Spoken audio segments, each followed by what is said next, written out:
form, I always emphasize that you do not have to be in my style. I hope to add to people's styles. I hope to be able to help you with your martial arts training. I explained to you how a lot of breakdown came because in 1906, when karate went into the grade school systems, they watered moves down. The only reason I decided to show you a stronger version than the watered down is because in lack of knowledge,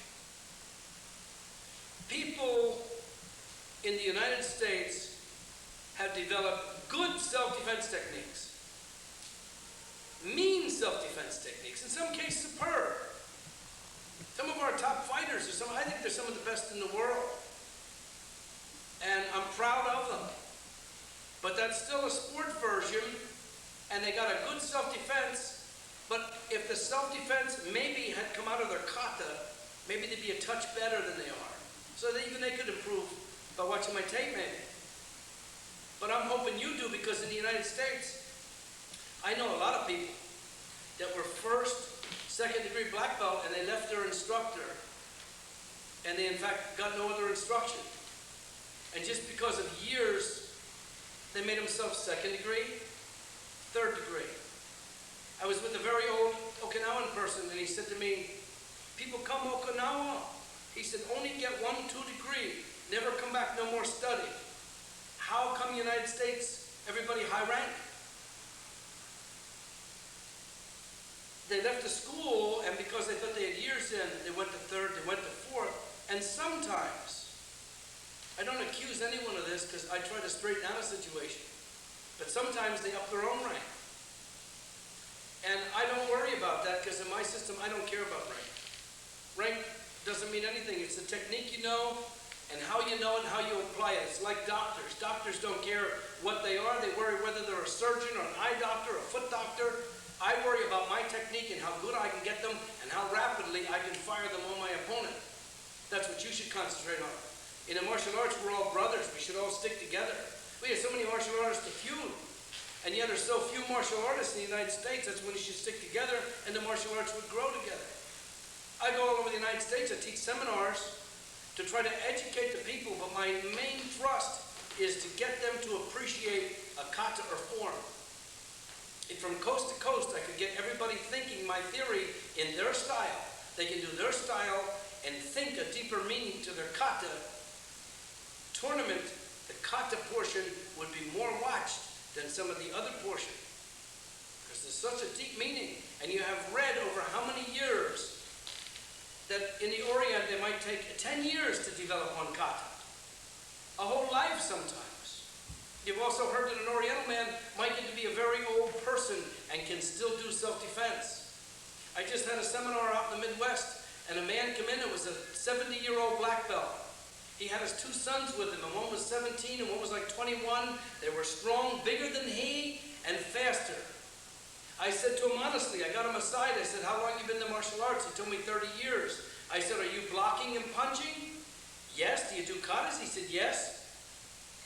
I said, my theory is there's no blocks in the katas. It's all attacking, and it's the pressure points which make the biggest person weak. And because of my theory, I said to him honestly, now answer me out, we went alone. I said, if you had to, could you beat up your sons? I mean, had to. I know they're not going to fight you. He said, probably not, no. He said, no. I said, could you freestyle spar and beat them? No. He said, I can train them and make them do it. I said, but for self-defense, with the system of the pressure points and the angle and the direction and knowing how it's hidden in the katas, I said, had you been doing it for 10, 20, 30 years the way a lot of people are, you would know and be able to handle them and still be able to drop your opponent regardless of age. In fact, with this, the older you get, the better, because the best part of this is that you're not to be hostile.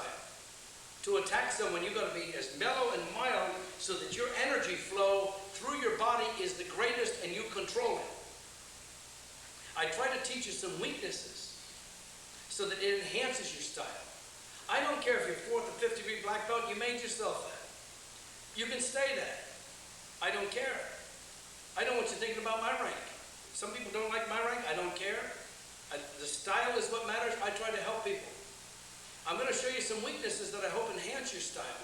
I'm going to bring out Mr. Bob Howe, who's a pretty big, strong person. Bob, how tall are you? 6'2".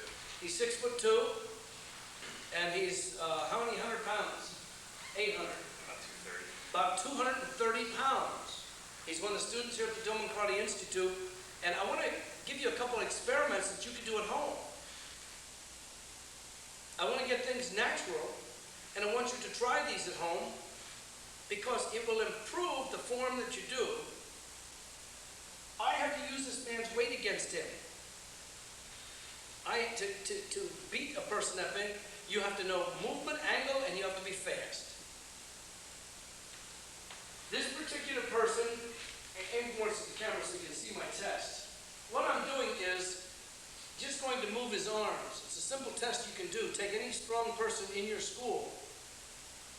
No hitting allowed. And tell him you're going to push his arms that way. You're going to separate his arms and push them apart. In that direction. This direction. And you stand there, I don't care what your size, you could even be little.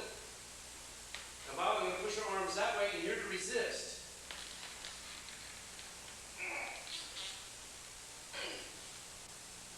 Can't do it.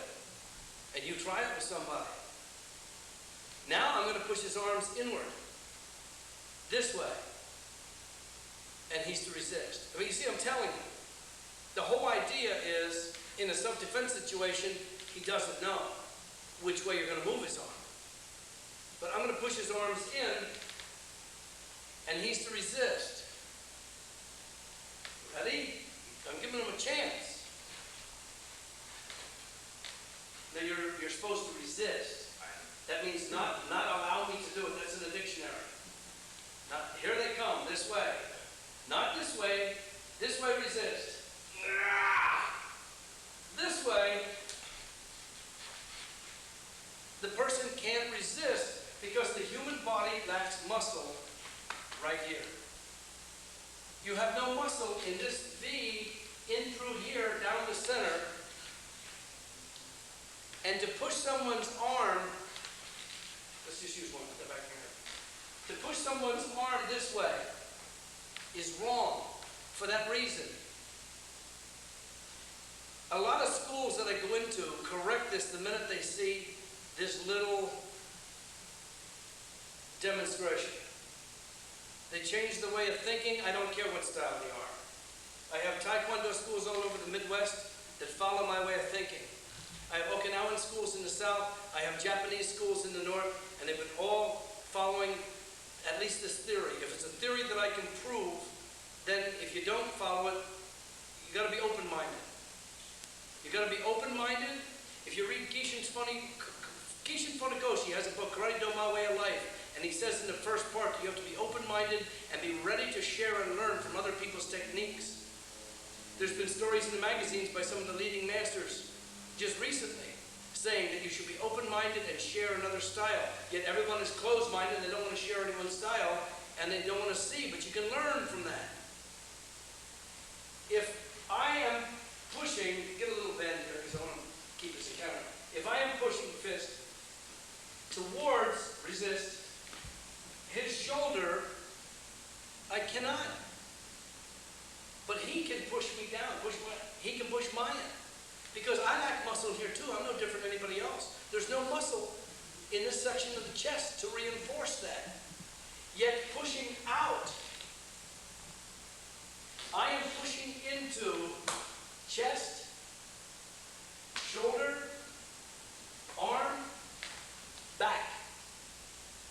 So in my way of thinking, for sport and you want to practice, fine. But for real self-defense, this is why I heard of black belts that get punched. They practice as this is a block and this is a block. And to stand there and meet force with force and block with block. Now they get out in a street fight situation, the person punches and they try to block with this. And because there's no muscle here, the punch manages to get in. He cannot stop me from doing that because he lacks muscle here to reinforce it. Yet most self-defense schools. And the biggest part of the people that I ask say, I came to you to study self-defense. That's what I ask them. Why are you here? Do you want to learn how to dance with the katas and no meaning? Well, then Arthur Murray's dance studio is right down the street. Or do you want to learn self-defense? Well, you want to learn self-defense, we try to help you. Those schools that teach stand here, punch as one steps, block, counter when you can't even reach. That's why I stress no an arm point. Somebody this size, I can get to him by striking an arm point and close on my opponent. But to stand here and teach to block, punch, when in fact, this might not work. He can force that in, and I'm strong, but he's strong too. And because I lack muscle, and he's operating with shoulder coming down. In our particular system, if a little person, I'm littler than he, if I can't do the technique, it gets scrapped. If I go into school and somebody his size says to me, I can beat up this little person, that's not a self-defense technique. We knew that before we started karate. It's good karate and good martial arts if I can take the little person and teach him to move, strike the pressure points which weaken and disable my man, and close with him. So that's the importance of learning angle, and that's why there are 45-degree angles in a kata or form. That's why you move on a 45, and you're to move your feet, not just a little shuffle. You're to close on the outside. If he punches at me, I can move to my 45 and stop the man. And regardless of his size or strength, I got to get to the outside of his arms.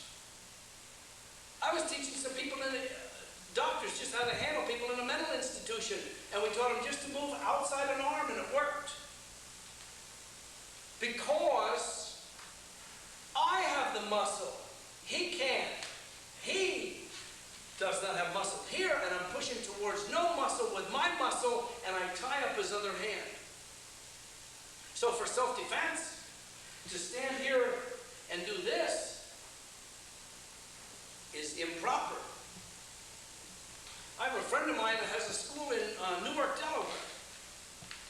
And the reason I bring that up is because he came to one of my seminars, and it's the American Karate Studio over in Newark. And he came to one of my seminars, and he went back, and he's a believer in my theory.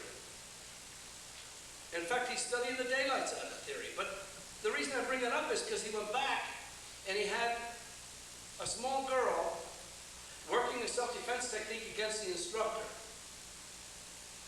And he said, he watched, and I forget what move it was. It wasn't important.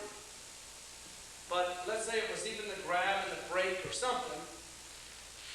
And he said, he watched him, and he said, the instructor was like letting go. A lot of schools are responsible for that.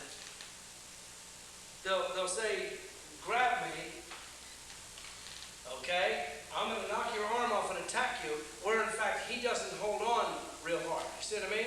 He lets go, and then I attack. That's a false confidence I'm building in a person. So this girl, he gets her in a hold. I forget what hold, but he grabs her arm or something, and says, get out of the hold. And she's getting out, and he's allowing it. And this instructor saw that. He said, no, I'm going to run a test. And he went in his office, he got a stopwatch. And he says, you grab the girl and hold, but don't let go. I don't care, you don't let go. You grab and you hold. And he grabbed, and this girl was trying to get out of this technique. And he had the stopwatch going, it was like 21 seconds till he stopped it. He said, stop. He said, can you see now that Mr. Dillman's technique might be better? Let's try something. He said the girl was seeing him for the first time. Touch this pressure point. And I don't even know if we're talking about the same routine, but he said, use this pressure point and this pressure point and see what happens. And you hold on and don't you let go.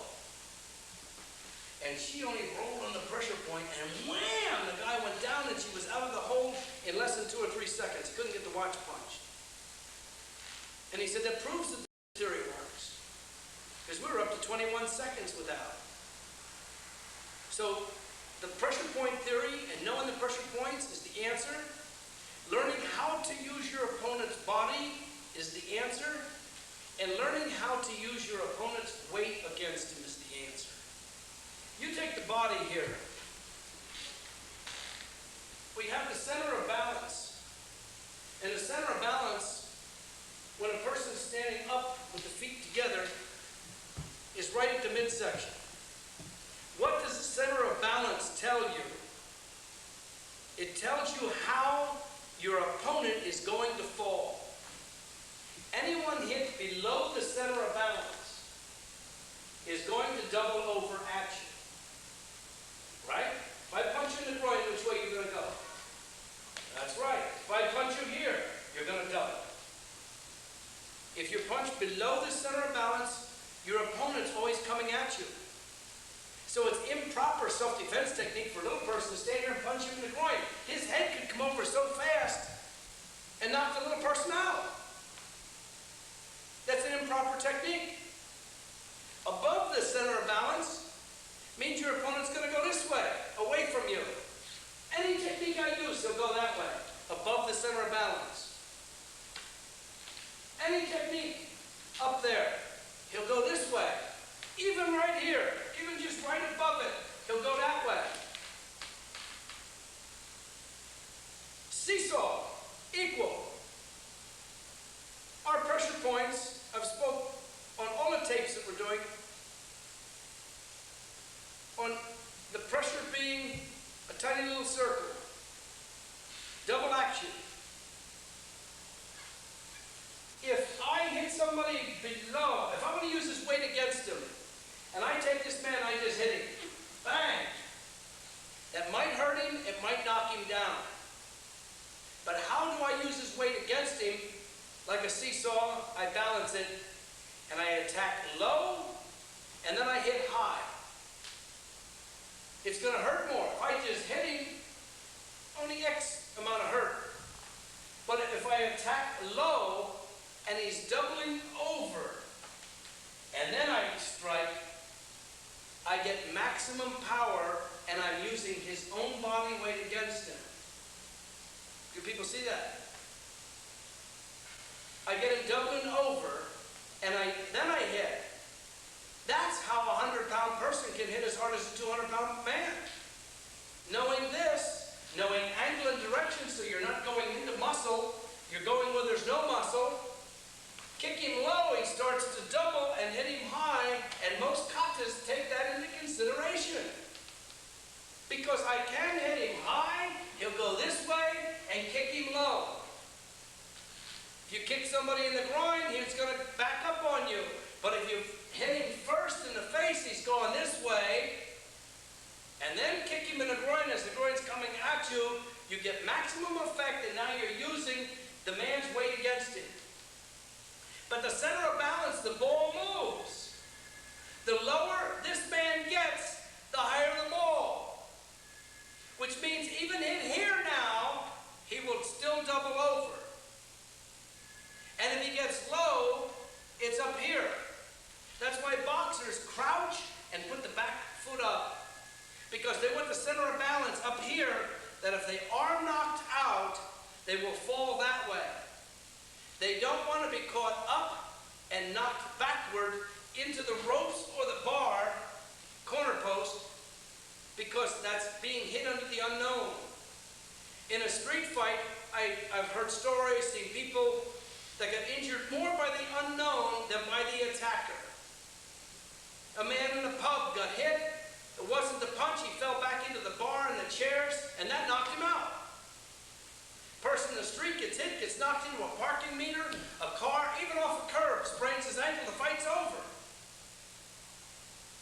Crouching makes you fall this way and raises the center of balance. On the same order, coming up brings it to here, going up on your toes takes it to there.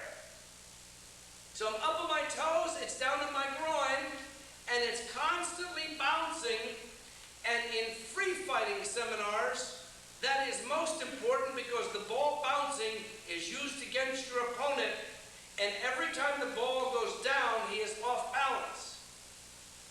Boxers spend 12 rounds of a fight to catch the man with one lucky punch.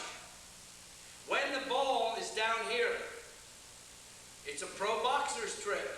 They look a whole fight for that. They want one mistake. The punch that knocked the man down in the 12th round was not as hard as the punches thrown in the first round. He caught him in between moves with the ball going low as he put him off balance and hit him with the right angle and direction, and the man dropped. And then the impact a lot of times with that canvas mat prevents him from getting back up more so than even the hit, because he is tired and it's in late rounds. But I want you to understand that when you're low, the ball's high. When you're high, the ball's low. In between, it's right in the midsection, and that tells you how your opponent's going to fall. And so that if I want to use it against him, and I kick him in here and smash him up here, I will get the result as if I weigh more than he, because I'm using his weight against him. The next thing I want to explain is strength in the eyes. Get in a horse stance. Put your hand out like this, okay? Look at me. You keep looking at me and keep this hand here. I am going to try to push this hand to the floor. And he did not know I was doing this. He's never been in one of my seminars as such, because he studies here at the school and he gets his first hand. I'm going to push the arm down and see if we can get it to move. And again, he's going to resist. It's strong. I maybe could force it down, but he's going to resist. I can almost hang on it. I'm going to take this hand and move it over on this side of his nose and keep his head here. That's all I'm going to do.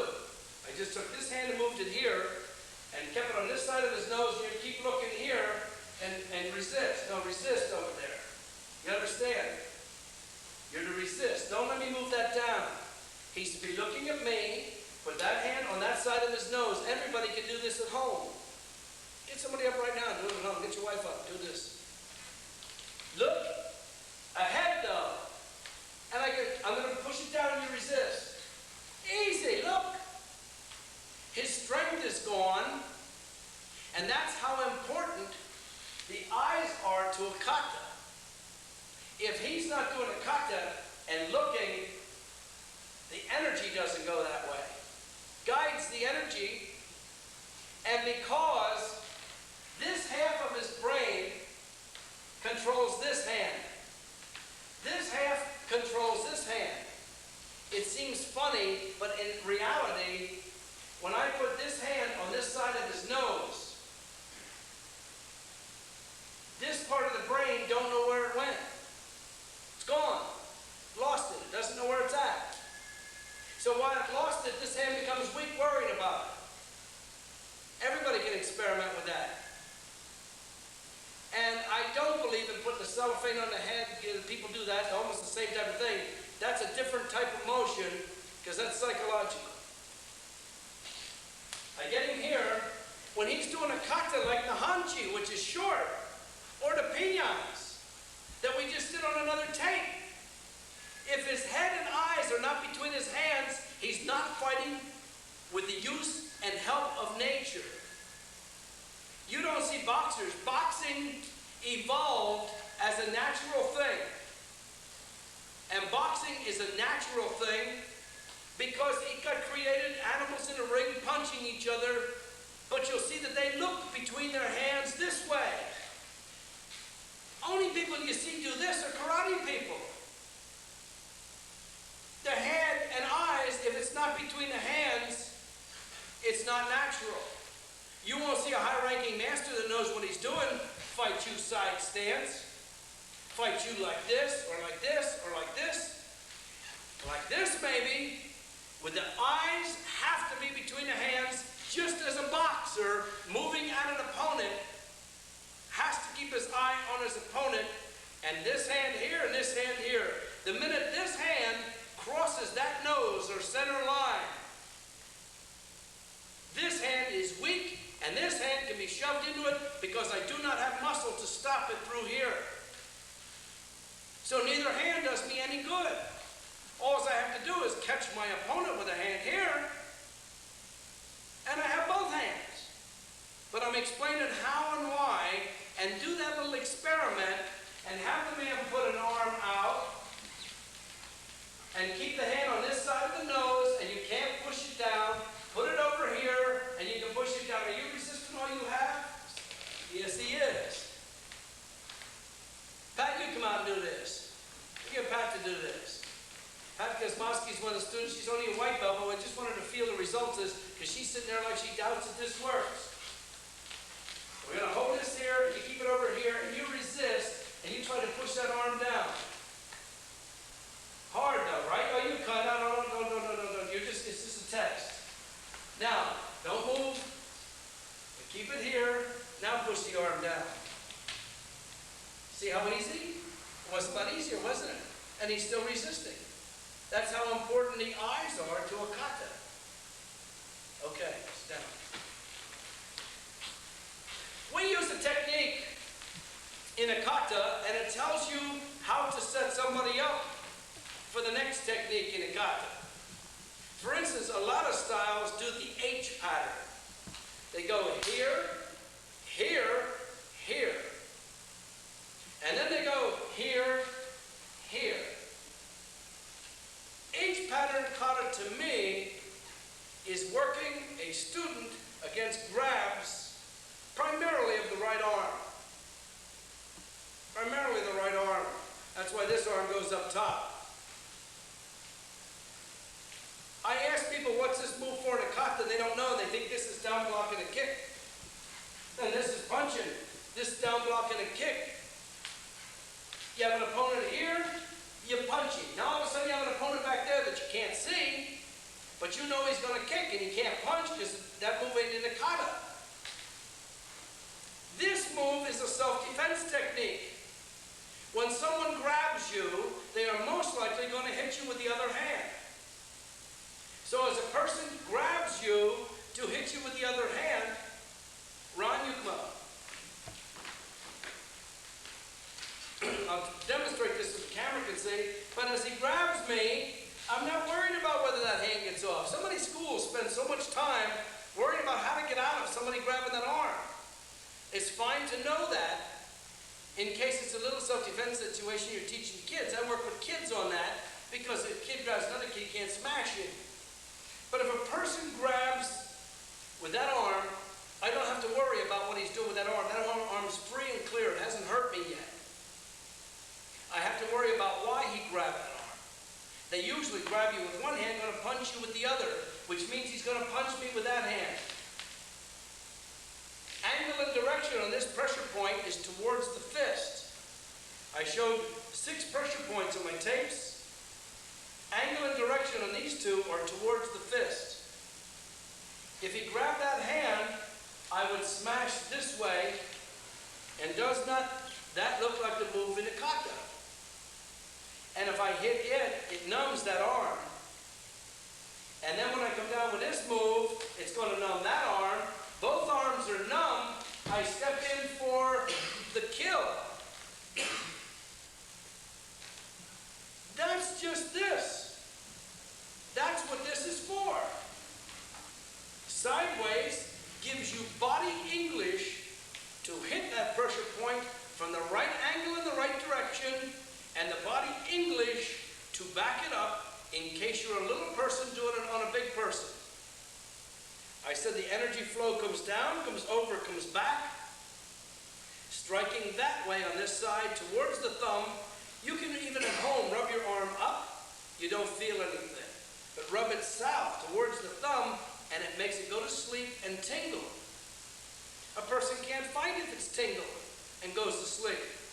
So that stops it and numbs it on him.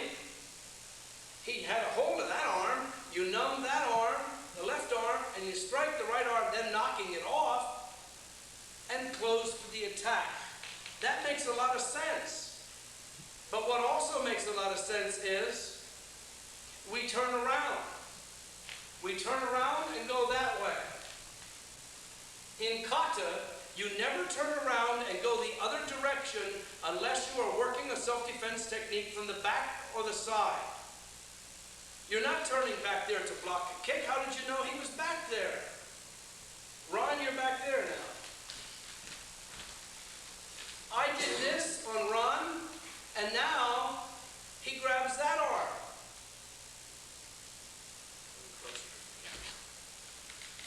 Could have grabbed it this way. Could even grab both arms, by the way. The technique works the same. When somebody grabs one or both arms, if you step back, hold tight, and raise them up into here, you're losing. That's all you have to do. Or you raise him up into here. Hold tight, hold tight. I raise up with this motion that started to kata. I showed you what it is from the front. You grab the arm. Now I'm showing you how to use the same move if a man's behind you. You know, a baseball player tries to get 2 and 3 pitches with the same motion, maybe even 5 pitches with the same motion. A karate person should have a self-defense in the front and back with the same motion, then you can't read it. He grabs an arm, and I ask him to hold tight because we're both a little sweaty with these cameras and lights. But as I cock and bring up, anybody can do this. He cannot stop me from bending my own elbow. Not unless he's with the other arm on the pressure point, and then we would kick him. As I bring it up and cock, I let my elbow fold like an eagle wing. I can get at the little finger. Anytime somebody grabs you, grab both hands. And I go like this. Hold tight, hold tight. I back up, I go like this. I go right for the little fingers. Everybody see the little finger? Gotta loosen up when I do this. Gotta loosen up. Gotta loosen up. And the little finger loosens up, and I take a hold of it. And when I turn, let's do it from this angle. When I turn, look what happens. Positive and negative energy. And I could injure the man. And if I get him here, and I get him here, I really would strike. Remember, this is fire. Fire needs metal, and if I struck metal at this point, he would drop.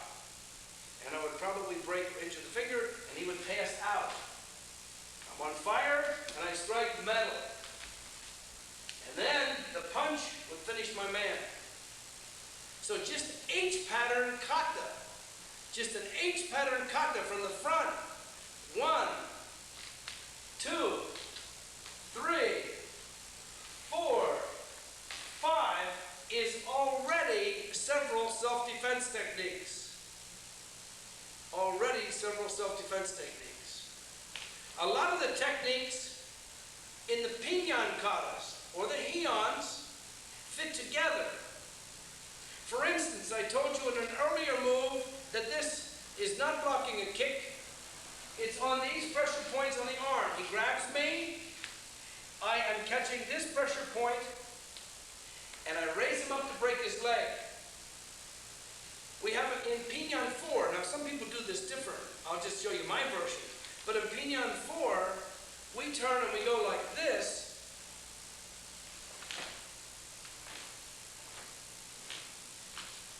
Here, here, kick, punch, punch.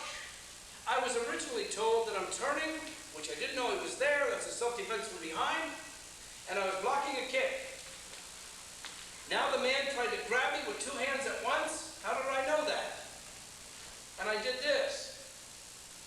And I kicked him and I punched him. Little better explanation for the same move. It fits in with this move of Pinyan 5. Pinyan 5, we go here, we come back, we go up, we turn, and we strike. But suppose I get this pressure point here, and I go to raise it up, and because of the pain, or he knows what I'm going to do, he pulls away like it's a hot potato. Pull away. You see? So he grabs. I go here. As he goes to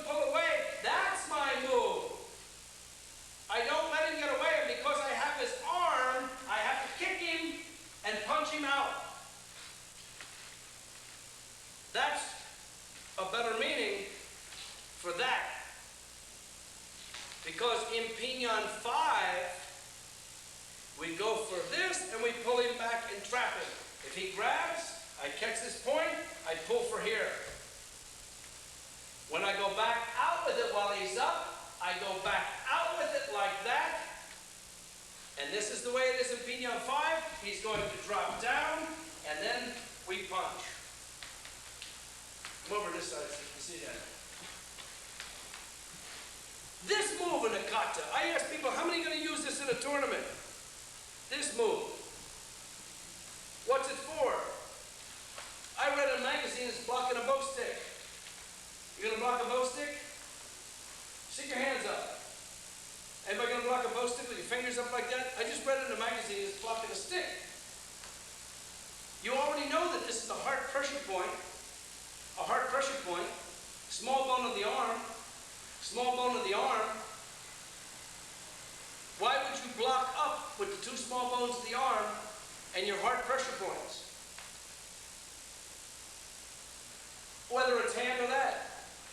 People teach that technique and say that it's doing this. Punch. And say that it's doing this, that, and that. That makes a little sense. But it's a little waste of time because as you do this, you're leaving yourself open for a kick. So I said, well, would you really do that move? No, but I teach it for that. Why do you teach it if you don't do it?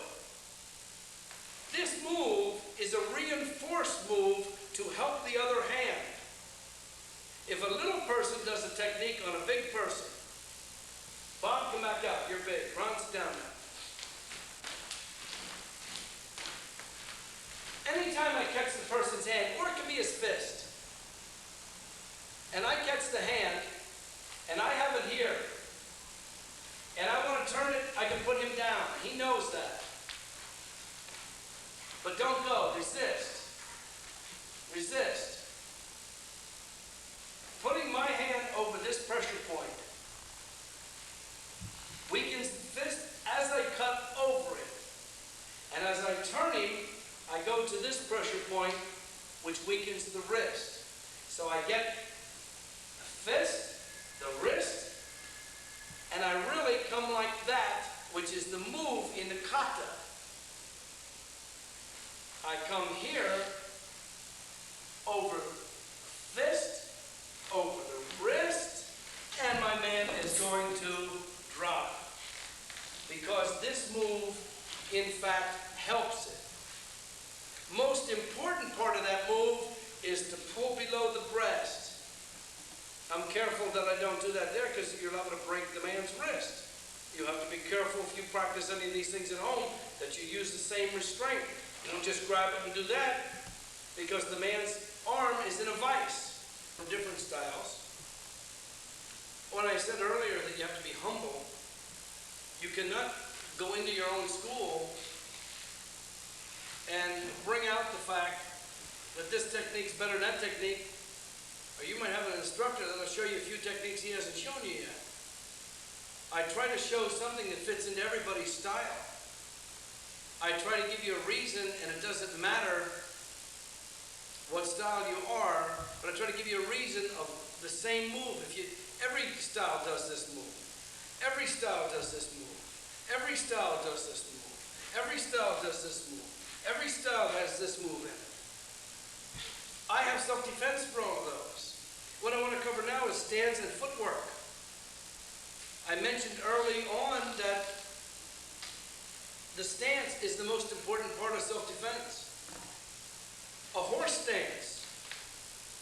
A horse stance is a front stance, and I ask people in seminars, I don't ask them to embarrass them, I ask them to try to find out, because I had a lot of answers that were the same way, and now I possess a deeper meaning. At least I feel it's a deeper meaning, and I hope you do at the end of these tapes. And if you come out to one of my seminars live, we have even deeper meanings for all the moves. The horse stance, people tell me it's a front exercise stance. I said, would you ever use that in a fight situation? And they say no. I say, why? Well, because I couldn't fight like this, and my groin would be open, and my legs would be open, and I'm off balance. Okay? So how about a cat stance? It's cat stance for it. They go, some say it's defensive, or some say they freestyle fight from it. Like the freestyle fight, if a person's in a cat stance, he only can kick you with that leg. You know he can only kick you with one leg, so you know what to attack, that leg. You know what's coming. He can't even step and punch you. He only can kick you with that leg. Cat stance has a reason. Front stance has a reason. A crossover stance is used in a lot of kata, or going sideways, puts energy into your opponent. They are the only stances that I know that an actual samurai would use, because anything else is a variation of those stances. For instance, in a kata suyusha, the feet aim out as opposed to straight. I've explained that. The feet aiming out as opposed to straight protects the pressure points from a man behind you. He can't get the right angle and direction into your leg pressure points. So the feet aiming out are a variation of a horse stance. Larry Clucker. Stances are part of the kata, and you do not have to be of my system. You can be of anyone's system, or not even know a kata. If I show you a self-defense technique, then it works. You don't have to know a kata to know a horse stance, or to go wide with your feet. Wide with your feet lowers your body and puts your energy into your opponent. Do not most katas start from a relaxed stance and then go to a horse? Do they not start from a relaxed stance and go to a cat stance? Are they not somewhere in motion doing a technique when you use a crossover stance? And are you not in the kata going to a cat stance, set, and then maybe do a crossover? A horse stance is used to put more pain into your opponent. Let's say I catch his arm, he's pushing, and I put him down. He feels that. But he feels it more because of my body shift. I get total energy transfer. In my other tapes, I explained that the small bone pressure point of the wrist needs pushed towards the big bone to make it work. I said if you turn the hand up like this, you can put pressure down this way and make the person go down.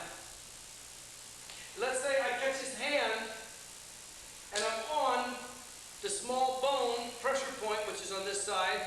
I want the power to be that way, towards the big bone. So when I catch his hand, my going to a horse stance this way.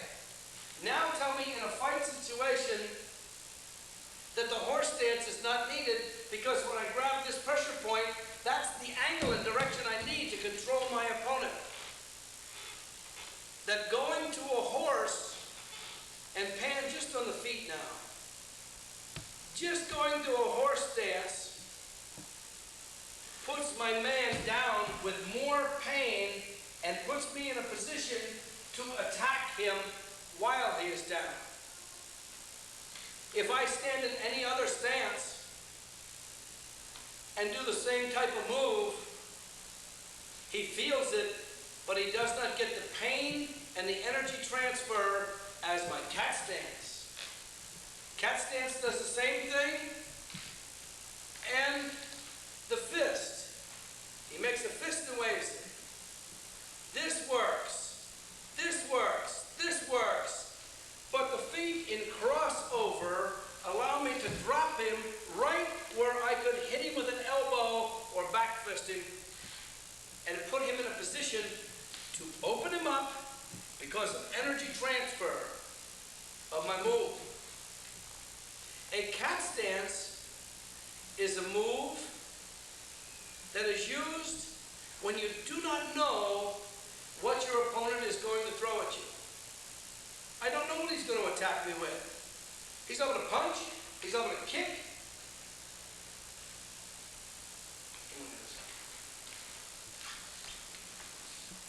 He goes to kick. One of the things that I have a problem with, or that I like to educate people on, is when I go out to seminars, 90-some% of people in America know blocking and protecting of the head and this region. Maybe it's because of boxing, Marx and Queensberry rules, but 99.9%, and that's even martial artists, do not know how to protect below the waist. My particular system teaches many ways to attack below the waist because of the pressure points. But above the waist, they know. A cat stance is the same as a block. You move to cover. Now we do use blocks. We don't use blocks in katas. I have an attack explanation. But we cover. A cat stance is a cover for the lower part of the body. I go to a cat as my opponent moves at me. I don't get in a cat to fight. It's a freestyle fighting stance. Good, back up. How am I going to catch it? Can't catch it, can't move from it. But remember the samurai that faced his opponent, and he stood here and he wanted to attack the opponent. He didn't know if the man was going to punch or kick. So he would go to a cat stance with the move to protect the lower half, the same as he protected up here. Whether the man punched or kicked, if all extremities are in operation, you'll be well covered. He doesn't know if I'm going to punch or kick. I don't know if he's going to punch or kick. We're facing each other in a showdown. He goes to move with a punch. I go to a cat to cover. Cat stance has me covered for my attack. Whether he kicked or punched, every self-defense technique should involve a cat with the happening. It allows energy transfer to get to my opponent when I attack. And because I know pressure points, I do not have to be set in full solid to attack somebody. I can come out of the cat, weaken him with this, and come out of the cat with a full body attack. And a cat stance is important to protect the lower half of the body, the same as this protects the upper half of the body.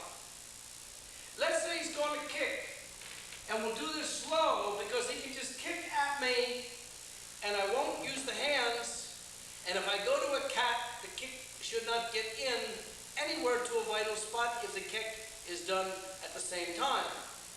Kick, kick at the groin, kick at the leg. The covering, do it in slow motion, slow. He kicks, I cover. He kicks, I cover, and I could have covered with either leg. It's just the fact that moving to the cat as you move the hand allows you to protect the lower half of the body. When we talk pressure points, I showed you many points on the arm. If you want to injure someone in the foot, I like to show this as like one of my favorite. But the foot, I tell people, how do you injure somebody? A lot of katas have a stamp or a crossover. If I grab the arm and do a self-defense in this manner, can I not cross over? And I want to attack a pressure point. Now, how do you injure the foot? People tell me, tread on this big bone right here. Tread on this right here. You injure it. That's the biggest and strongest one of the foot. There's no foot. Right at the round of the foot is where to strike. The same place on here, turn the foot this way, right here is a point. It's a gallbladder point. And you can use further gallbladder points as you get up the body if you know multiple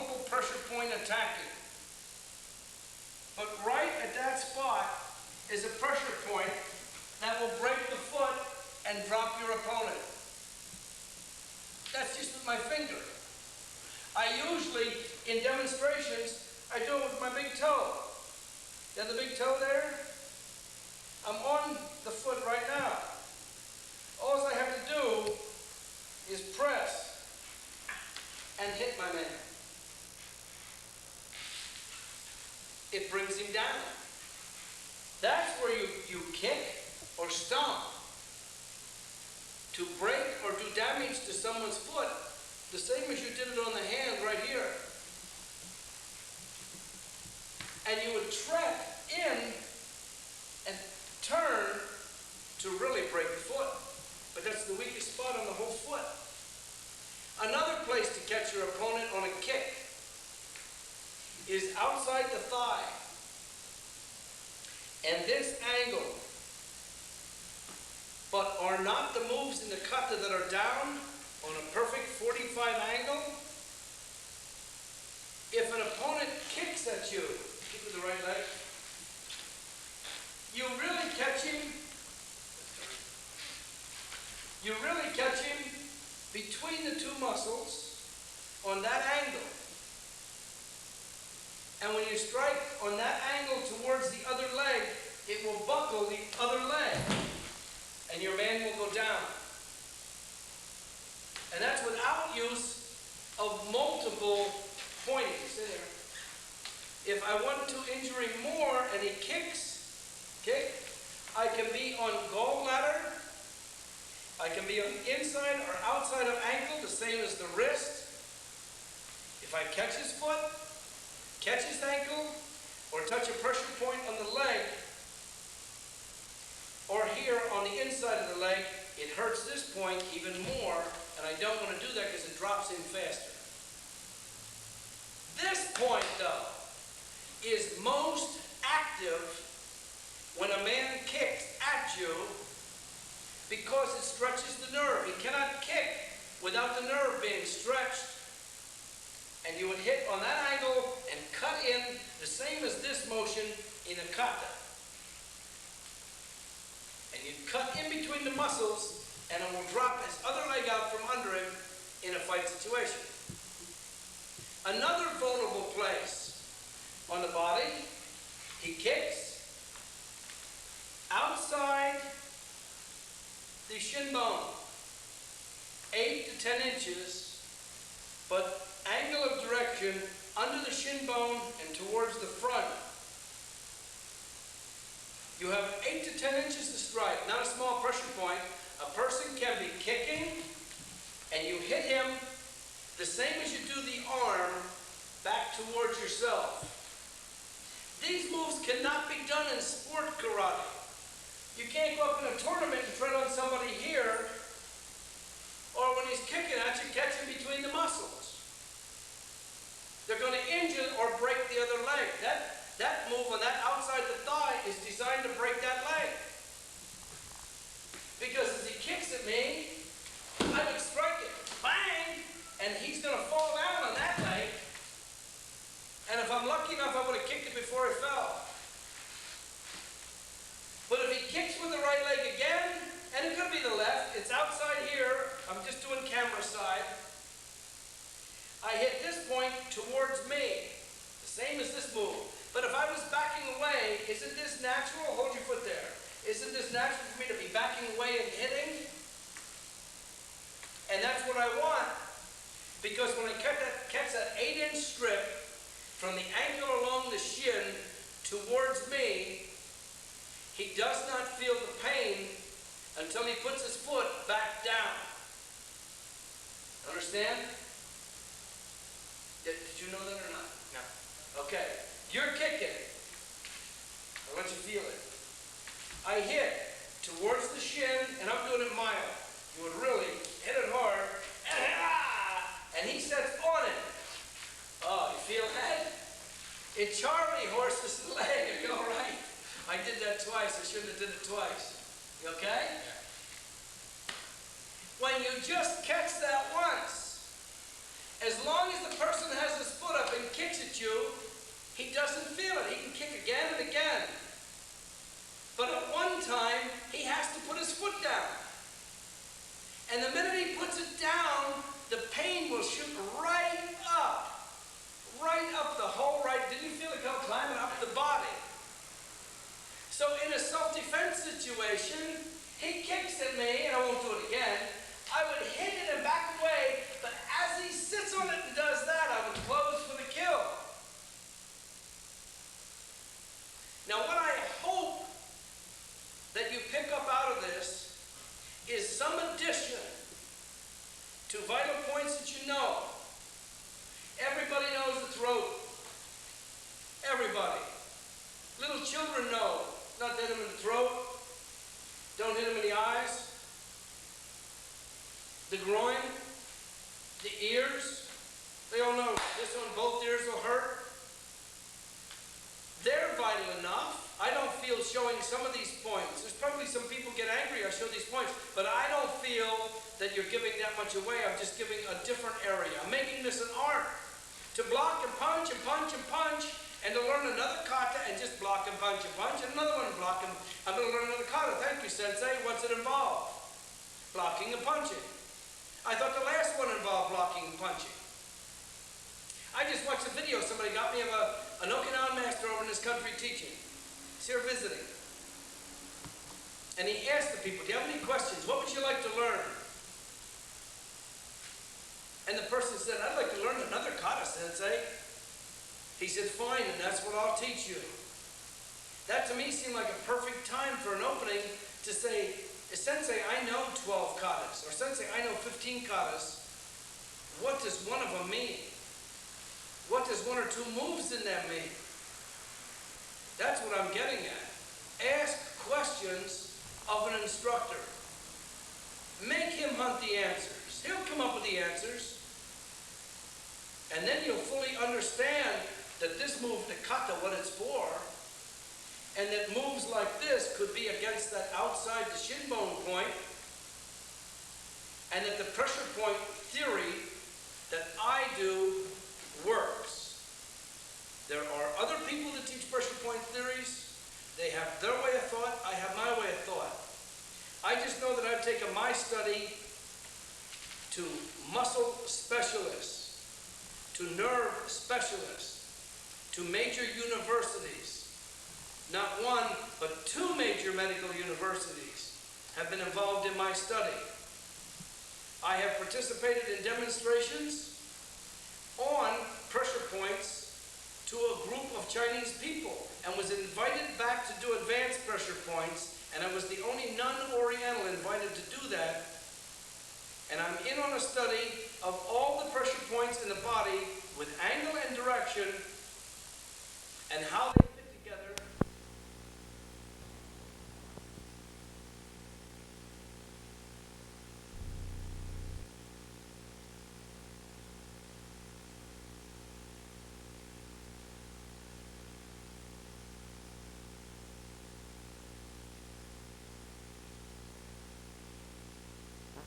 The ancient art of self-discipline and self-defense. It's always fascinated me, and I guess that judging by the crowds who flock to see every new Chuck Norris movie, most people are as fascinated as I am by these talented and skilled people. Now, Reading, Pennsylvania is a long way from Hollywood, but there's a man who lives in Reading by the name of George Dillman. He is indeed a real-life Bruce Lee. To introduce you this unique man, let's go to Reading, Pennsylvania, and George Dillman.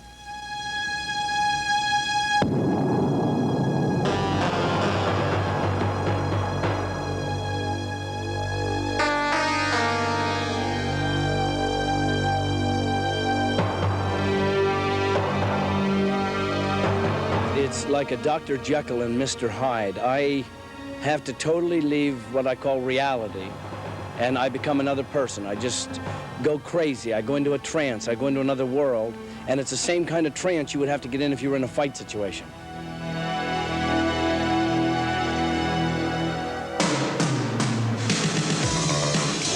The knee is used defensively to block against kicks. Someone kicks at you, we use the leg to stop it, so we counteract with the hands. George Dillman, black belt karate expert. Attention exercise shows his students that the body can break unbreakable objects. And the body can bear unbearable pain. There are 500 acupressure points in the body, or acupuncture points that an acupuncturist can put needles. Well, when they put the needle this way, that might heal or soothe. But when I come in the other way, it causes damage, it causes pain. And with that, with the fingertips, I can actually knock people out. Okay. Let me at it. To be a student of George Dillman, as witness here, one must completely trust this black belt karate expert. In fact, Dillman contends that if a good boxer were to study under him, he'd be a world champion. If I were to work with Jerry Cooney, he would beat Larry Holmes. If I would have worked with Thomas Hearns, he would have beat Marvelous Hagler. It's just that simple. He would have to believe me, he would have to trust me, and he would have to spend 2 months in a ring with me to get these points. And at that point, he could take anybody, and I could reverse boxing history. The most dramatic aspect of a Dillman demonstration comes when he prepares to slice 2 watermelons in half with a razor-sharp sword while blindfolded.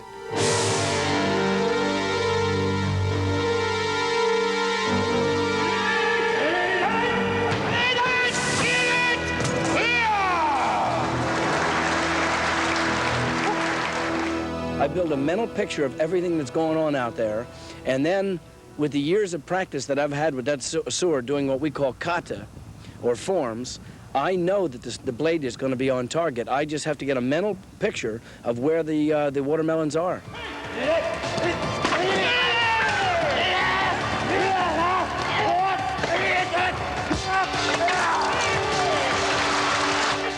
Dillman and his students are world famous for their breaking skills. Dillman breaking as much as 1,200 pounds of ice with his bare elbow.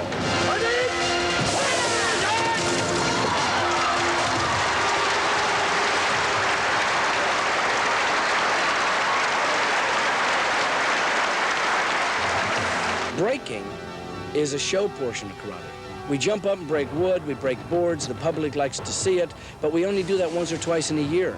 The real study of karate is this inner peace that you get.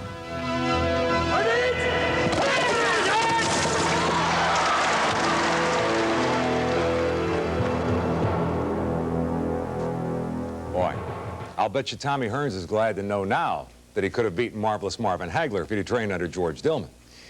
I think I'd rather fight Marvin Hagler than train under George Dillman. United States, well represented in